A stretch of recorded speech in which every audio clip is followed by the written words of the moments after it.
Namaste, everybody, and welcome to our Facebook Live program today. I'm Dr. Marc Halpern, and I'm very, very excited to be able to share Ayurveda and Ayurvedic education with all of you. I want to begin by just telling you what we'll be doing over the course of the next hour as we go through this program. I want to talk a little bit about Ayurveda, but mostly I want to talk about what it's like to be a student here at the school and the path that you walk as you become an Ayurvedic health counselor, then a clinical Ayurvedic specialist, and then an Ayurvedic doctor.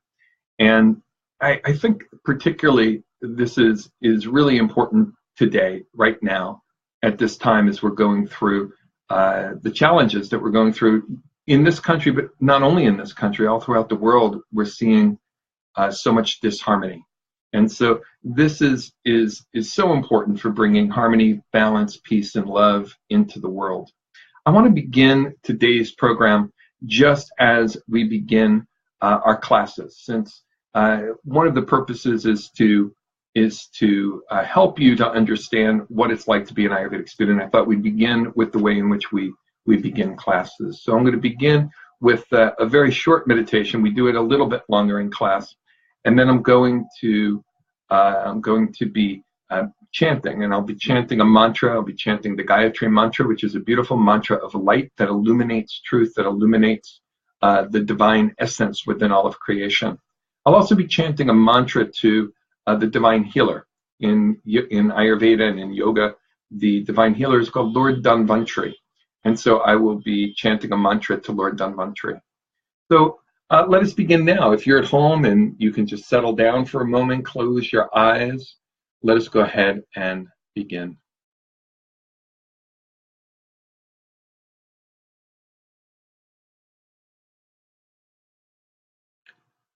Om Bhuva Swaha Tatsavito Varenyam Bhargo Devasya Dhimahi Yo Yunha Prachodaya. Om Bhuva Swaha Tatsavito Varenyam Bhargo Devasya Dhimahi Yo Yunha Prachodaya. Om Bhuva Swaha Tatsavito Varenyam Bhargo Devasya Dhimahi Yo Yunha Prachodaya.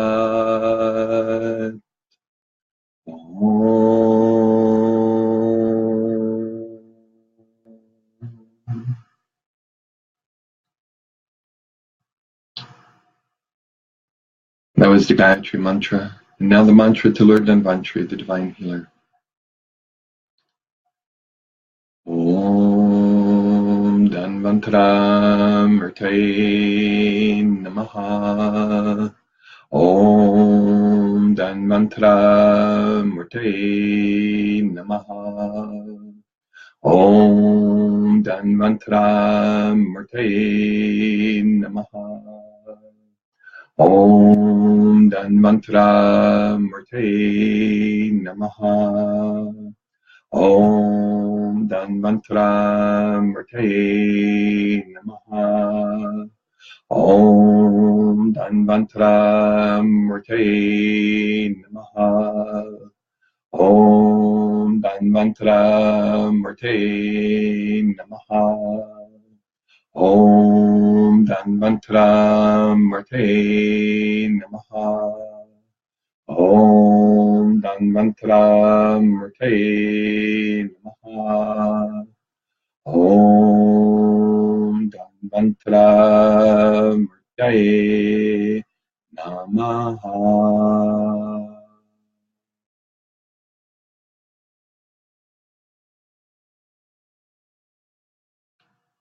May the light of the divine healer illuminate our hearts and our minds as we journey into the knowledge of Ayurveda.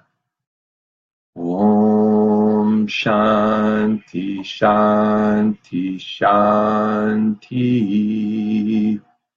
Om Peace Peace Peace. Namaste.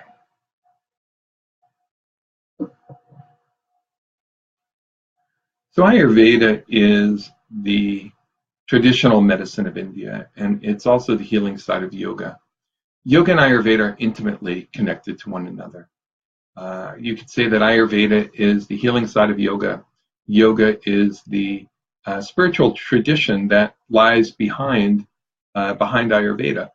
Ayurveda is not a religion. Ayurveda is a spiritual healing system, however, meaning that in Ayurveda, we promote the idea that when we feel our connectedness to the divine or to that which is greater than ourselves, and you can relate to the divine in any way that you like, but when we feel that connection to that which is greater than ourselves, that we are empowered to act more harmoniously in the world. And when we react more harmoniously in the world, we're going to use our senses in more harmonious ways. We're going to eat properly. We're going to live a healthy lifestyle. We're going to make healthy choices in our lives. And that ultimately, those choices are what lead to health and to well-being, both physically, emotionally, and also spiritually. So Ayurveda sees health in a more complete manner than Western medicine does. When we talk about health in Ayurveda, we use the term swastha. And swastha means to be established in yourself. Swa means self, and sta means to be solid. So imagine a definition of health that means that you're solid and stable in who you are. You know yourself, you're self-confident, not just in your ordinary way of being, confident in yourself, self-esteem. That's true too. But also that you're self-confident, meaning in your higher self, in your connectedness to that part of yourself that is divine. Ayurveda says that when you know yourself and you are connected to that part of yourself that is divine, then you act in the world in loving, kind, compassionate, and harmonious ways, and that the fruit of those actions is health and well-being. We could say that none of us are entirely aware of our true nature as spirit. None of us are entirely aware of our deeper spiritual connection in the world. And it's because of that we are here to learn, to grow, to evolve, to ultimately learn and realize that connectedness. It's because none of us are fully connected at that level that Ayurveda teaches that we experience some suffering. Because of our sense of separation from the whole, and because of our sense of separation from each other and from the world around us, we act in disharmonious ways. We act in ways that are more selfish. We're interested in what's best for us as individuals. And it's those selfish acts that Ayurveda says are disharmonious, that are ultimately going to lead to suffering. So for instance, if I were to say, well, for me right now, what I'd really like is some chocolate ice cream, because that will bring me pleasure, that will bring me satisfaction, that will bring me a good feeling inside. So I start to eat a lot of ice cream. The effect of that is that I'm going to maybe gain weight, or I'm going to, if I eat too much of it, I might develop diabetes mellitus, or later in life, heart disease, if I have that as a regular habit. So that would be the consequences of living disharmoniously in the world, because I'm only interested in me. What's going to give me pleasure right now? Whereas Ayurveda says that if we are connected to our true self, if we're connected to that deeper part of ourselves that is connected to all of creation, then we're going to live in more harmonious ways. And we won't desire that ice cream. Instead, what we will desire is the connectedness with everyone else. We will receive that sweetness from life itself. We will receive that sweetness from love. that it is really ultimately love that brings about our well-being, love that brings about our feeling of interconnectedness. And that's what we seek. So when we love ourselves and we love everyone else around us equally, that is when we experience optimal health and well-being. And this is really the journey of Ayurveda. The journey of Ayurveda is to, first and foremost, learn to love yourself so that you can be in love with all of creation. And that part of yourself that you love is not the selfish, egoic part of yourself, but that part of yourself that is greater than your individual nature, that part of yourself that is truly divine, that is connected. So we can say then that Ayurveda is a journey toward loving yourself. Ayurveda is a journey toward expressing that love in the world. And then Ayurveda is a journey of receiving that love back as a reflection of who you are. And so if this sounds deeply esoteric or spiritual, it is. And that's why Ayurveda is the healing side of yoga.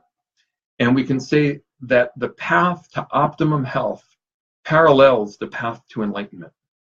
That these are really two continuous pathways that intertwine with each other all along the way. So that we never realize optimum health until we do our spiritual work in the world. That the two are interconnected. We will never become enlightened individuals until we are living harmoniously. So yoga is in many ways a path to enlightenment, to self-realization, to realizing the interconnectedness of all of creation. But we cannot achieve that without living Ayurveda on a day-to-day basis so that we are living harmoniously in the world. So we experience optimum health and peace of mind simultaneously, that we're growing in both of those areas. And in that way, we're growing physically, we're growing emotionally, and we're also growing spiritually. Now, let's talk about what it is like to be a student here at the California College of Ayurveda. So first of all, I do want to let you know that I'll be joined in a little while by the college's director. Her name is Heidi Wingo, and she manages all of the administration here at the college. And if you have questions, we'll be taking questions together.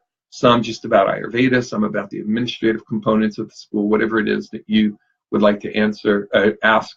And so I'll be introducing you in a little while to Heidi Wingo, and she will also be taking your questions. And today, your questions are being monitored as well by Wendy Lewis, my assistant, and she's here with us in this room as well. So there's a small group of us from the college that are here today. Speaking of the college was founded in 1995, and at that time there were no official schools of Ayurveda in the United States, and the California College of Ayurveda applied through the state of California for state recognition, and we were both pleasantly surprised and shocked when we received the okay from the state of California to begin to educate students to become clinical Ayurvedic specialists. And so that program began in 1995. I guess that's now 22, almost 23 years ago. So we've been on this journey of educating students for a long time. About now 7 years ago, we purchased our current campus that we're in. And the campus of the California College of Ayurveda consists of it's 3 buildings on a few acres of land. It is about 15,000 square foot of building space, several classrooms. There is a full service Ayurveda clinic that serves our local community. Our interns are providing services to the local community. In addition to the interns providing services, so too are the faculty staff that are here as well working at the college. So interns, one of the exciting parts, I think, of their education is when they become interns and they start seeing patients one-on-one in the community, people who have real conditions, people who don't know that much about Ayurveda, but they do know that they've heard that Ayurveda can help them. And so they are coming in and filling our clinic, and our interns are taking care of them as well. So I'll talk more about the internship later. We have 3 classrooms. We have a complete clinic. We also have a Panchakarma center, and we have a Panchakarma center that is an overnight facility. So we actually have patients that stay here receiving Panchakarma for up to 30 days at a time. We have a day spa, but we also have our overnight facility in a Panchakarma cottage that has their bedroom and their therapy room and their living room all together in a beautiful cottage that is by a meditation garden with waterfalls and a very beautiful place for them to relax. So patients come here from all over the world in order to receive Panchakarma therapies. Some are just coming for rejuvenation for a few days, and well, some are coming for complete Panchakarma. So that just tells you a little bit about the college, perhaps a little bit more background. The college has about 20 employees that help this college to function and to run. It takes a great team of people in order to provide an excellent education for our students. And we have about a dozen faculty members as well that contribute to the students' education. And so this is not just me, I want you to understand, that is providing education, but rather there's a whole team of people that are here to support our students as they're going through the journey. And that team is both administrative as well as faculty members that are here to support you. So what is it like to be a student? Well, you know, when I was a student, it was real different. When I was a student, we didn't have Ayurvedic colleges in the United States. When I was a student, I first became a student of chiropractic. I think many of you, perhaps who know me, know that. I was certified first as a chiropractor, then as a specialist in holistic medicine. And from there, I went on to specialize in Ayurvedic medicine. But a lot of that early study, as many of us did in the 1980s and 1990s, was informal. We studied with different teachers that we respected. My main teacher was Dr. David Frawley. He then introduced me to Dr. Subhash Ranade and Dr. Avinash Lele from Pune, and they became mentors of mine and deeply influenced my education and my practice, and really my knowledge of how to educate students as well. So that was how I began, in a more informal manner. But then as Ayurvedic education has become more formalized here in the United States, we have schools that are opening up, not just the California College of Ayurveda, but there's schools all over the country that are educating students, and Ayurveda is growing tremendously. So what is it like as a student? Well, I think maybe the first thing that I could reflect upon is a student's first day here at the college. It's always a beautiful, beautiful moment for us when our students, really there's two beautiful moments for us. The first one is when our students step into the school and it's their first day of class, and they have this wondrous look on their face. They're so excited, a little bit nervous, a little bit scared. They're starting to make friends with other people and meet other people that are like them, which in and of itself is really unique. So many people who are interested in the world of Ayurveda live kind of in their own little bubble of harmony and love, and they don't necessarily know lots of other people that are on that same path. So they come here and they're excited to meet other people. The second day that is so exciting for us is their last day. It's the graduation ceremony. And the graduation ceremony is a beautiful ceremony where we have guest speakers that come, students come up on stage, they make an offering to an altar, usually a rose. They read the oath of the Ayurvedic practitioner. They receive a beautiful scarf that symbolizes their accomplishments. And it's just a beautiful moment. It's a very teary moment, not just for them and their families, but really for me, for the faculty that are here. It's just such a beautiful, beautiful moment. So satisfying, because we exist so that we can bring practitioners of Ayurveda out into the world. That's why we exist. So when we see our students graduate, that gives us a deep, deep sense of satisfaction. And we know that when they go out into the world and they go out into their communities, that they're going to bring harmony to their communities. And every single community needs more harmony, especially right now in our struggling communities, in our struggling country, and the struggles that are taking place all over the world. I truly believe that if there was Ayurveda being practiced in every home, Ayurveda being practiced in every community, if there was a conscious ability to ask the question, what would the most harmonious choice right now be? I think that we'd be living in a world that is far more peaceful, far more loving. And I think that's what motivates me to continue to develop Ayurvedic education in the United States. So in between the moment of your first day and your last day, of course, you're going to go through a tremendous amount of study.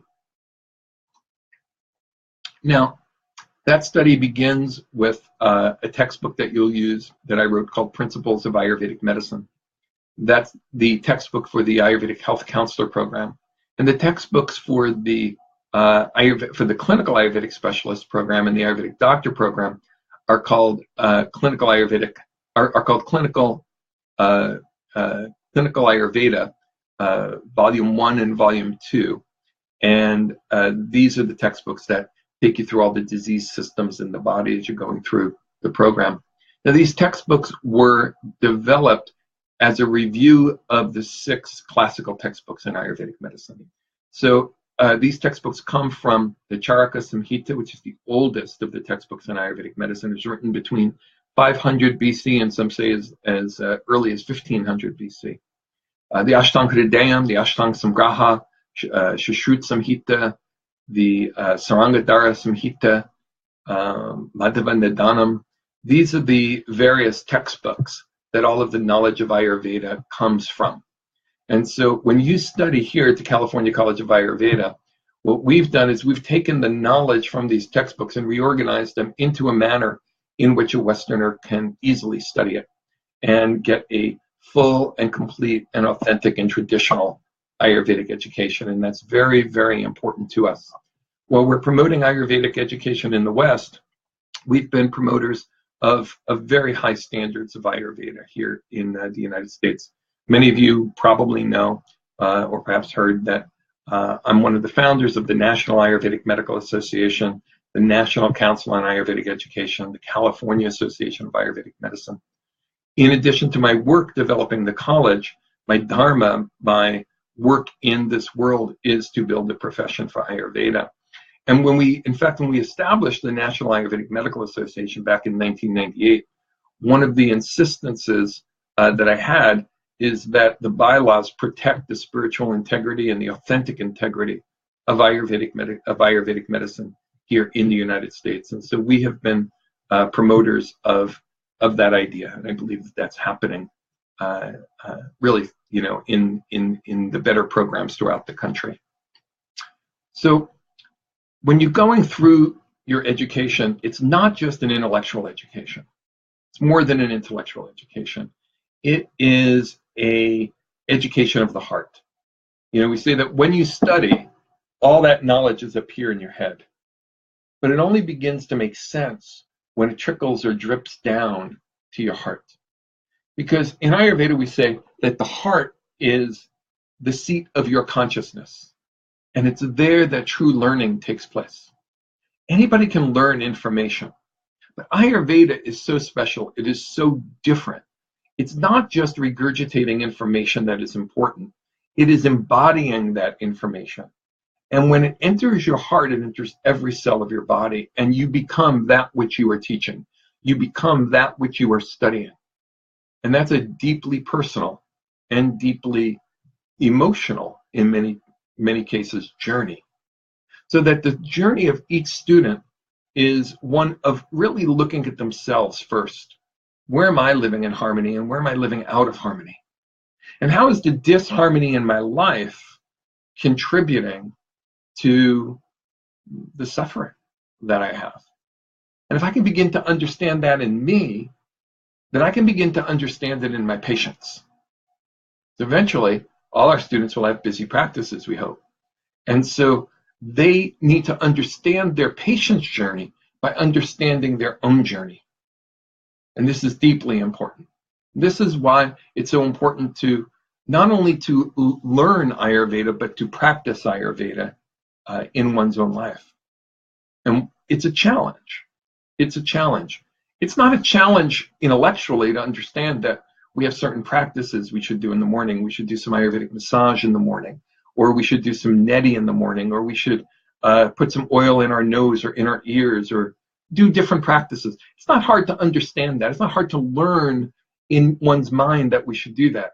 But it is hard. It is a challenge to do that on a consistent basis every day, because our everyday actions reflect our consciousness. I want to say that again. Our everyday actions reflect our consciousness. And it's only as our consciousness transforms that our lifestyle will become steady and stable.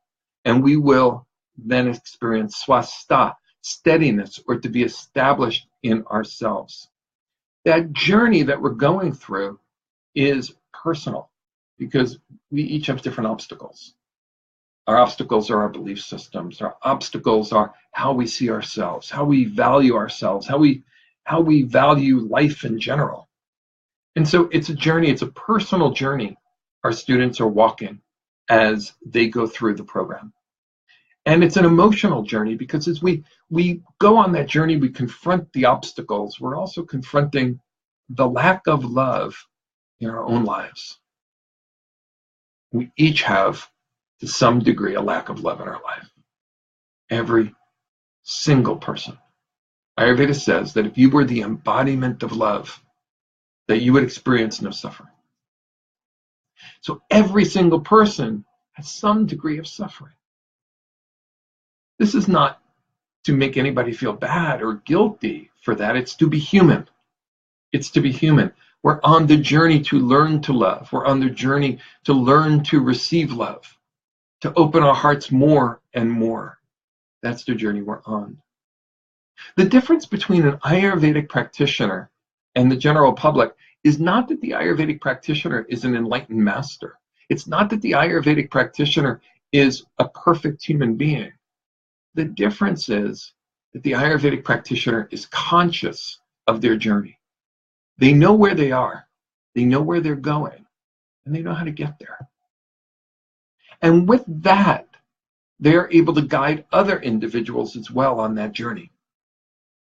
If we only waited until we were perfect before we were to help others, we would never get there.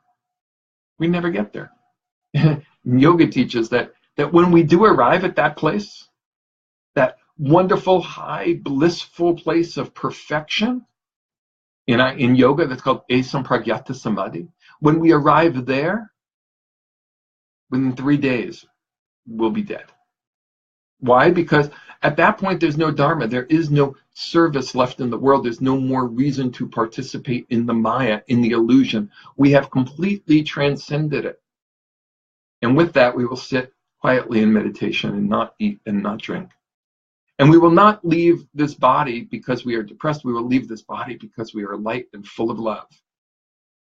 And that will be a conscious leaving of the body. And at that moment, we become one with all of creation. We become the wind. We become the rain. We become everybody's higher self. We become the soul, the witness of all of creation, of every human being, of every plant, of every animal, of every rock.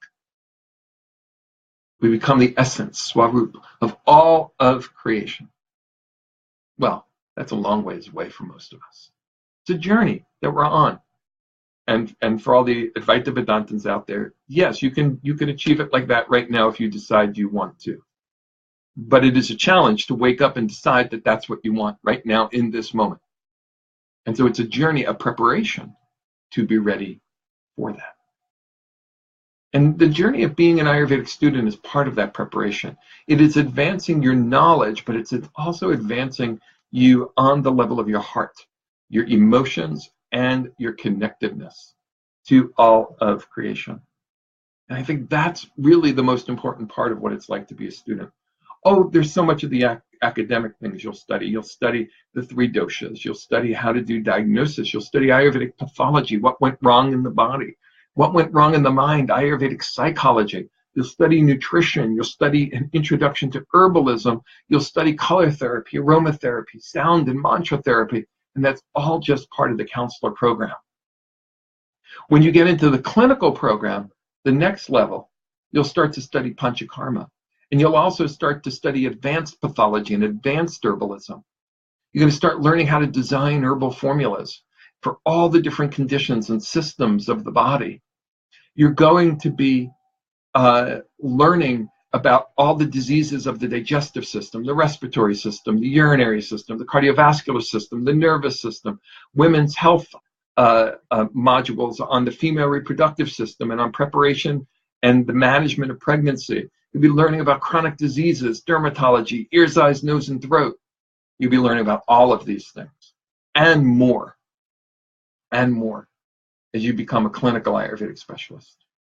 And a clinical Ayurvedic specialist is really a clinical practitioner. It is somebody who is very much like a doctor, but not quite there yet. To become a doctor, there's a few more classes our clinical Ayurvedic specialists have to take. They have to take a class in pediatrics and in geriatrics, in laboratory diagnosis and understanding lab tests, not only from a Western perspective, but what does it mean? How do we interpret it from an Ayurvedic perspective? And there's other classes as well. And throughout your entire education, you'll be having internships. In fact, there's 1.5 years of internship total on your way to becoming an Ayurvedic doctor. And so you'll have an internship in preventative medicine, and you'll have an internship in clinical medicine. And this is how you really learn the hands-on components of becoming a practitioner. And this is not an internship where you're just going to be seeing your friends and your family. This is not an internship where you're going to be just seeing other students in the class and making believe that you are taking care of people. No, this is a real internship. People who are in need of your services are coming to you during your internship. And you're doing full evaluations on them. And you're developing complete treatment programs for them. And you're being supervised by your supervisor. No treatment is ever administered without the approval of a supervisor. And then you're administering that treatment and you're monitoring the patient. And you're seeing that patient on a weekly basis, monitoring them to see how are the herbs I'm giving them working. Are they working as well as I'd like, as I hope? Do I need to make any modifications to that herbal formula? Because you're not just using prepared formulas, you're actually designing the formula. You're designing the formulas for your patients when you get into the clinical side of the program in the Ayurvedic doctor program. Our hope is that not only will you be able to practice Ayurveda in practice, but you'll be able to have your own pharmacy. Maybe you'll have your pharmacy with 50, 60, 70, 100 herbs in it. And when your patient comes in, you will put together the herbal formulas that they need for them. And that really is the goal. That's the goal. All right. So that's what it's like to be a student. Just very, very quickly, a few kind of key parts of that. One is that you first become a counselor. Ayurvedic health counselors are preventative medicine specialists. Then you go on to become a clinical Ayurvedic specialist, where you are studying all the clinical sciences. And you study these sciences from a traditional classical Ayurvedic perspective, as well as a overview of the Western perspective. This way, when somebody comes into you with a Western disease, you'll know what they're talking about, and you'll be able to understand how to treat it from an Ayurvedic perspective. After you finish your clinical Ayurvedic specialist program, you can continue your education toward becoming an Ayurvedic doctor. In addition to those programs, we have specialty training programs. You can become a Panchakarma specialist. That's a separate program, but it does require you to be at least a clinical Ayurvedic specialist in order to gain your certification. And this is because Panchakarma is not just spa therapies. Panchakarma is a clinical science that requires a clinical knowledge base and education. You need to know how to manage patient care. We have patients that go through Panchakarma who have cancer, Parkinson's disease, multiple sclerosis. This is not just spa therapy.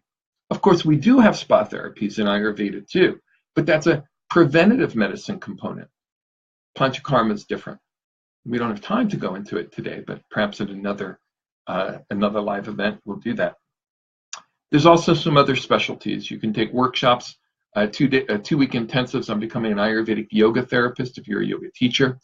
And you can learn the energetics of all the asanas and learn how to apply Raja Yoga to the healing process of the patient from a classical Ayurvedic perspective. It's based on the teachings in the Hatha Yoga Pradipika, Gerinda Samhita, and the Shiva Samhita, these traditional yogic textbooks. And we also have a certification course in Yoga Nidra that you can take. There's a CD that I made called Yoga Nidra and Self-Healing. And this is a practice where you can enhance and support your body's ability to heal itself through a combination of really what can be called a combination of deep relaxation and conscious awareness, and combining these two aspects together into a technique that allows you to create the experience of life that you're hoping to create. Well, I know that some of you have been online asking questions, wanting to ask questions.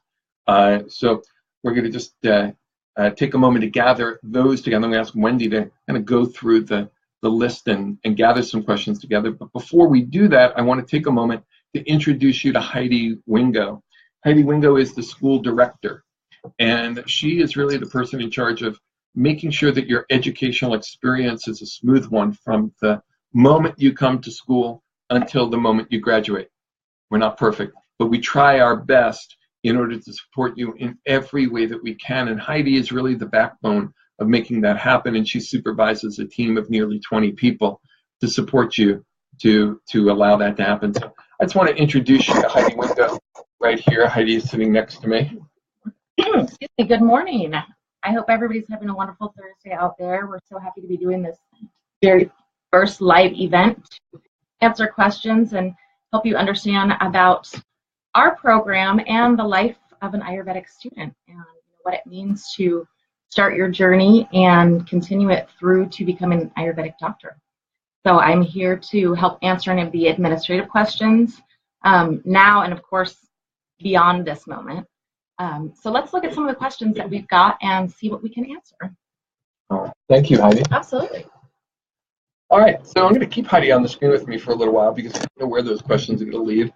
And Heidi may be able to help with some of the administrative questions.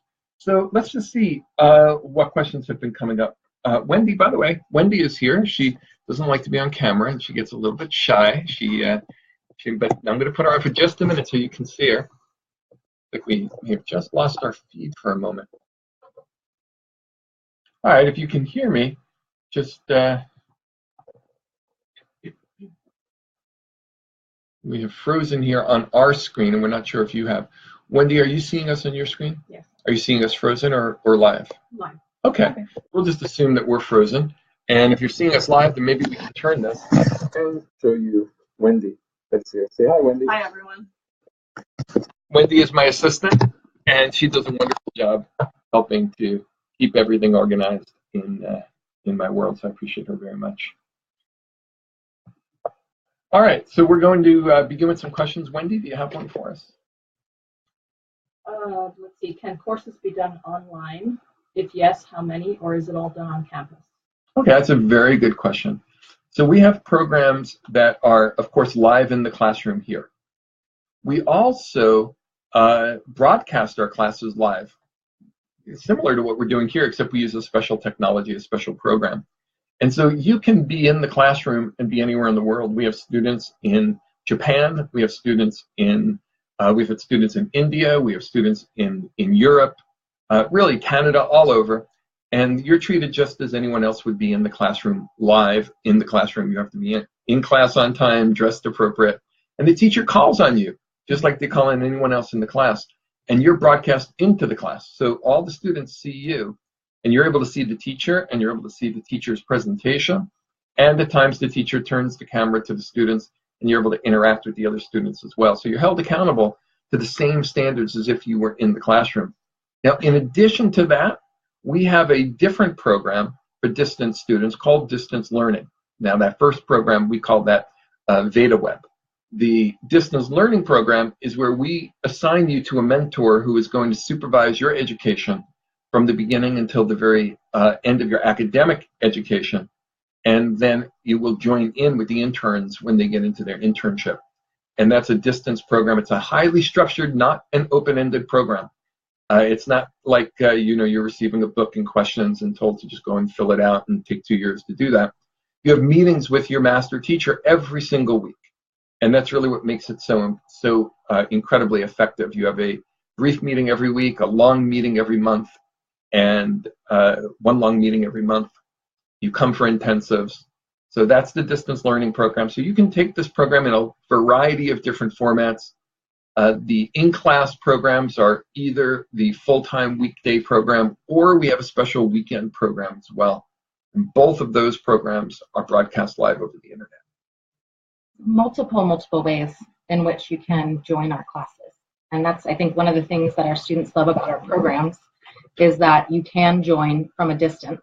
But of course, you can also pick up and move to Nevada City if that suits your needs. And it's a beautiful place to live. It's a wonderful place to live. Our students who move here are just in heaven. It's a little slice of divinity within the Sierra foothills. It really is. The Yuba River is just wonderful and beautiful. The tall cedar trees and pine trees and fir trees of the foothills of the Sierra Mountains are gorgeous. And it's a very progressive community. We have a deep spiritual sense in the community that, of course, the college participates in, but we're also blessed that the Shivananda community has an ashram here called the Yoga Farm. The Ananda community in the lineage of Paramahamsa Yogananda has an ashram here as well, the Ananda community in the Ananda village. There are Tibetan Buddhist organizations in our community. And it's a very deep and rich music and art community as well as healing community. So it really is one of the jewels of the Sierra foothills in California. I hope even if you're not joining the school, that someday you'll be able to come out to the college and experience it because it's such a beautiful place. You can come and see our herbal gardens as well. We have teaching herbal gardens where you can observe the actual plants and even participate in that. We have an herbal apprenticeship program where you can be involved from seed to cultivation with the medicinal herbs.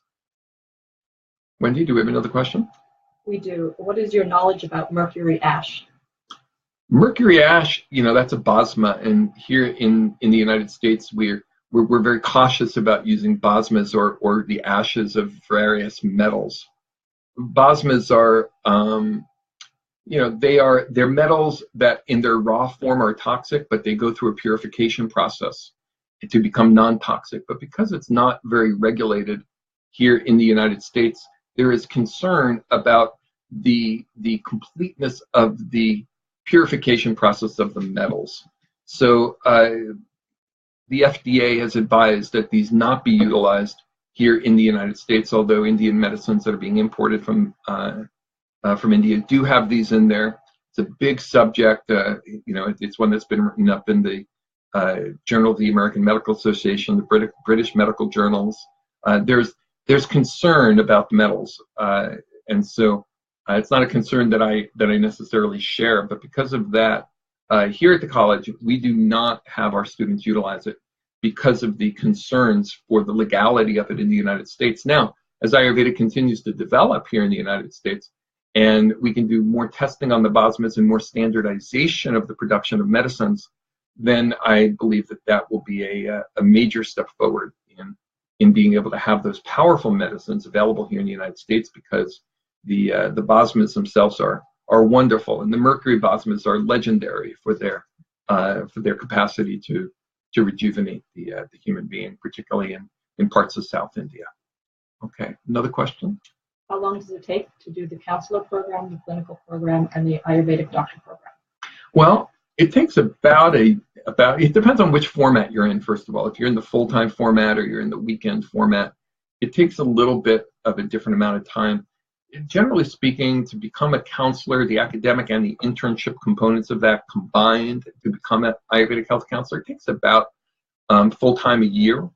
And in the distance programs and in the weekend programs, about 1.5 years in order to do. That sounds about right to you? Yeah. And then the next level, the clinical Ayurvedic specialist, to become a clinical practitioner is going to take in the full-time program probably about 9 months, and in the actually 9 months of academics, but then we have another 6, so about a year, another year, almost 1.5 years with your internship and your academics. So that's on top of the first year.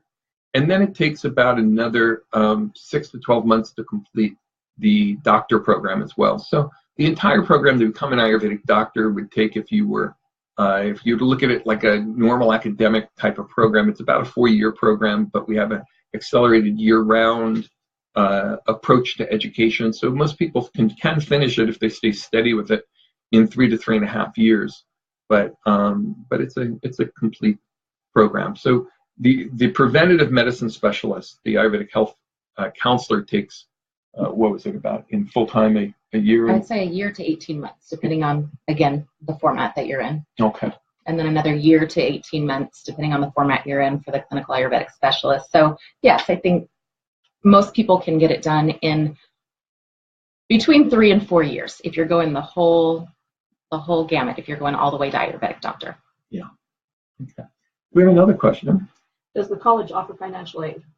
So the college does not offer traditional financial aid in the sense of federal funds being used for student education. So you do not apply for student loans. You don't graduate from school with student loan debt. The program's still in the development of Ayurveda here in the United States. It's still very reasonably priced. It's not as expensive as going to a medical school or to a acupuncture school or even a chiropractic school. So because of that, it's affordable for students to go to school. You don't have to take out student loans. We have monthly payment programs for students who are going to get their education. And then we have some scholarships too from time to time, don't we? Could you talk about that? Absolutely. So we do have, as Dr. Halpern was saying, we do have payment plans, which are of help to students who are in need of spreading their payments out throughout their program. But we do also have 2 types of scholarships that we offer. One is we offer at certain times of the year. It's called our Visionary Scholarship. And that is, you are required to write an essay on your Ayurvedic journey. It's a 500-word essay that you would submit. And those you see from time to time. We put those out there when we have those funds available. The other scholarships that we offer are need-based. And those are our Dhanvantari scholarships. And those really are, your typical filling out the application and showing that you have a financial need, and those are on a case-by-case basis. So definitely 2 things that we offer to our students. All right. Another question? How much support does the college give its graduates? Well, when graduates complete their education here at the school, we train them to go into private practice. That's the ultimate goal. Some of them will go into opening up Panchakarma centers and opening up Panchakarma spas. Some of them will integrate Ayurveda in with their other training that they may have received. Now, many of them go on to join the various associations, and the various associations that are postgraduate provide ongoing postgraduate education as well.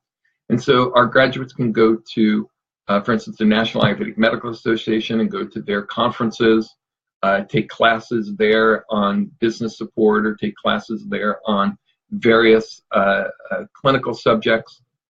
We have relationships with groups in India. So our graduates have an opportunity, if they wish to, we can help facilitate for them to go to India, have an experience observing the practice of Ayurveda in India, visiting Ayurvedic health centers, visiting Ayurvedic pharmacies.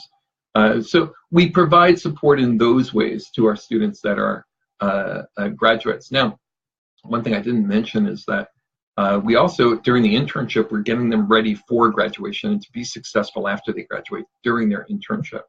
So the entire internship is designed so that they can be successful after they graduate. So there is a business component to their internship as well, where they're going to be writing business plans, learning about marketing.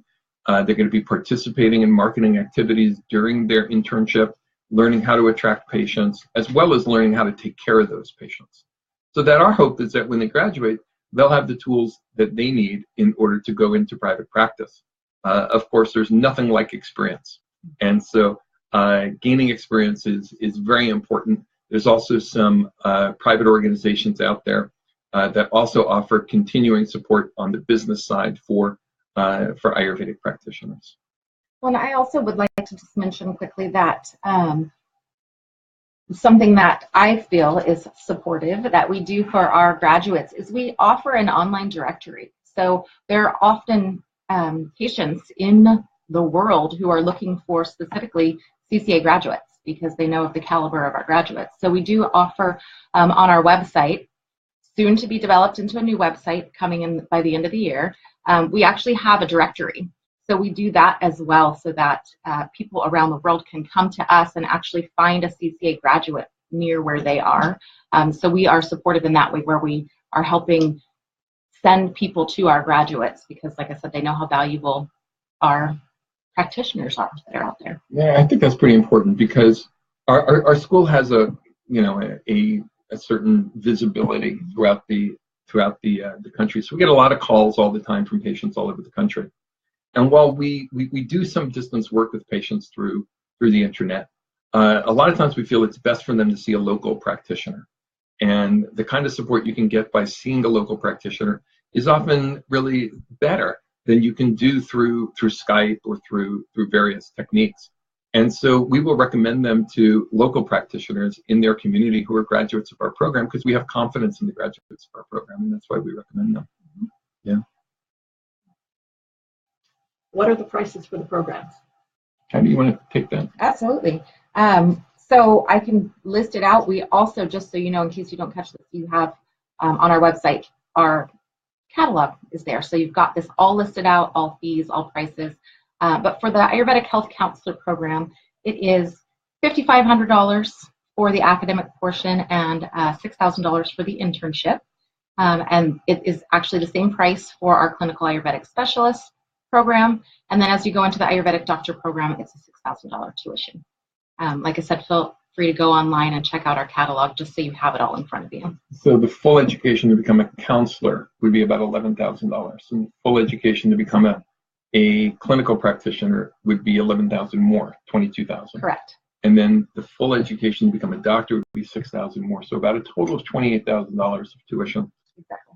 And if you compare that to schools like acupuncture schools or to chiropractic schools or to, of course, medical schools, you'll find that that's a small fraction of education. Now, as Ayurveda continues to grow in the United States, we do expect that tuitions will rise and probably equal those other schools. And when that happens, those funds are used for the development of facilities and bigger laboratories and things like that.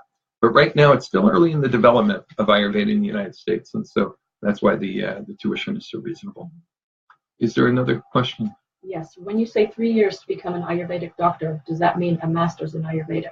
Oh, that's a good question. So in the United States, things work a little bit different than in India. And I don't know who asked that question, but I suspect it might be from India, because in India, the degrees and the development of education is different than in the United States. So in India, when you get your basic Ayurvedic degree, it's called a bachelor's in Ayurvedic medicine and surgery. We don't have anything like that in the United States. You know, if you're going to do medicine and surgery in the United States, you're going to be a medical doctor. It's going to be called an MD. And then you can go on after that in India, and you can do what they consider postgraduate work to become to get your master's in Ayurveda, and then you get your MD as well. So you get your BAMS, and you might say BAMS MD, for instance, Ayurveda. There've been some different language for that used over time in India, but that's the way it works in India. Here in the United States right now at this time, and it works this way with all the clinical sciences in the United States. When you get your title, it's a clinical title. It's not an academic title. So, for instance, if you were becoming a chiropractor, that's a fair parallel, so most people can understand that. You don't get a bachelor's in chiropractic and then a master's in chiropractic and then become a doctor of chiropractic. You just become a doctor of chiropractic. And just like you become a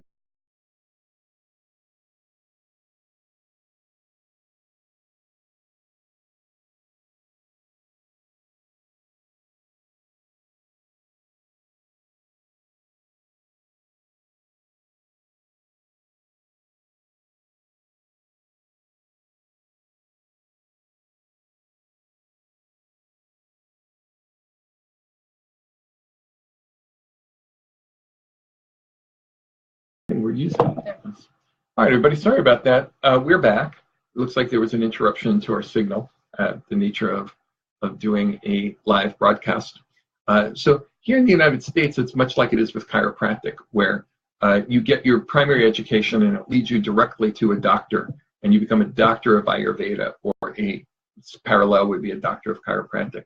But in shorter programs, we have the Ayurvedic Health Counselor, and we have the clinical Ayurvedic specialist. Now, these are clinical titles that are utilized, For those interested in following a more academic track, we are affiliated with Hindu University of America.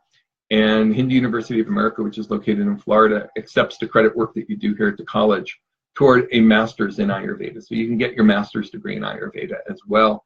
You do have to take a couple of courses in addition to your education here that they'll require directly through their school, which can be done online, and you can get a master's of Ayurveda. But most of our students, honestly, they don't do that because it doesn't afford them any additional practice rights here in the United States.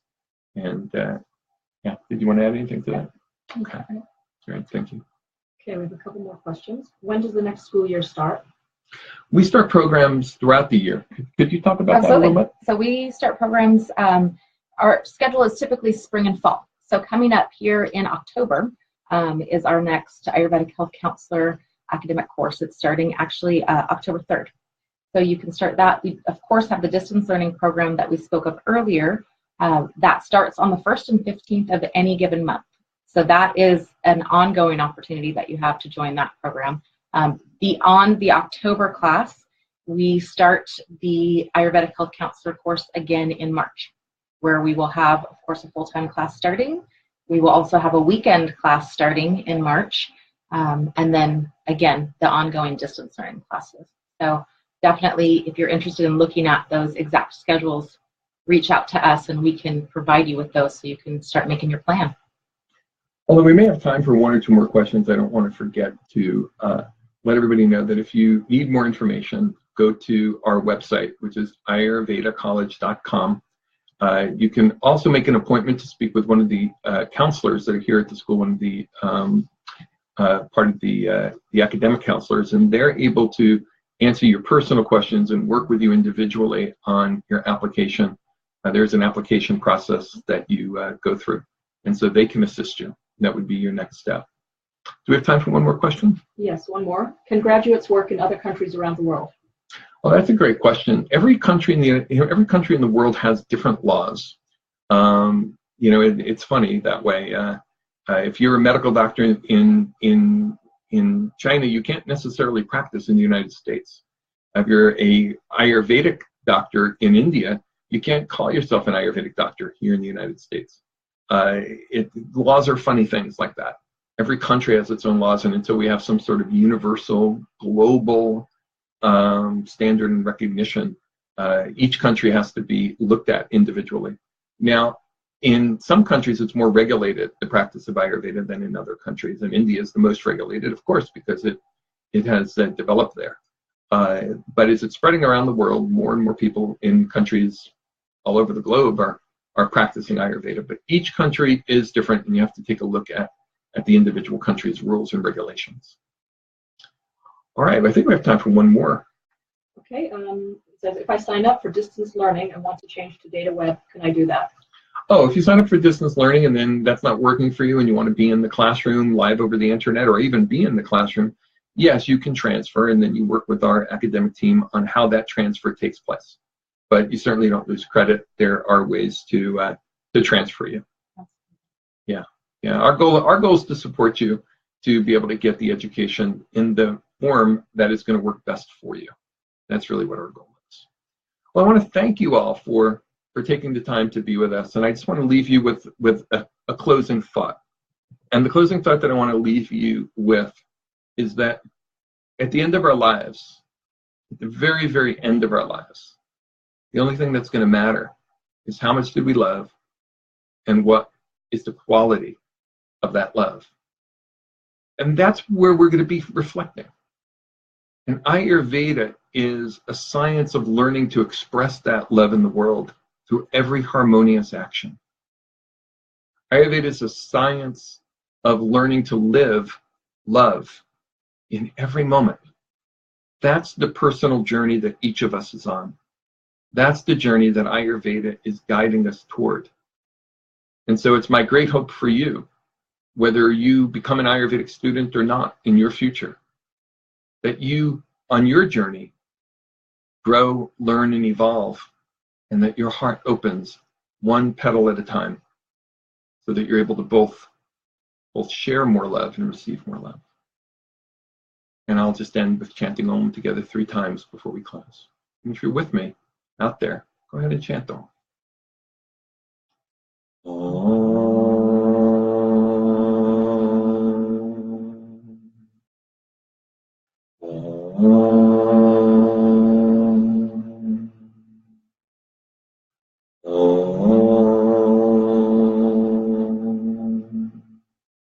Shanti, Shanti, Shanti.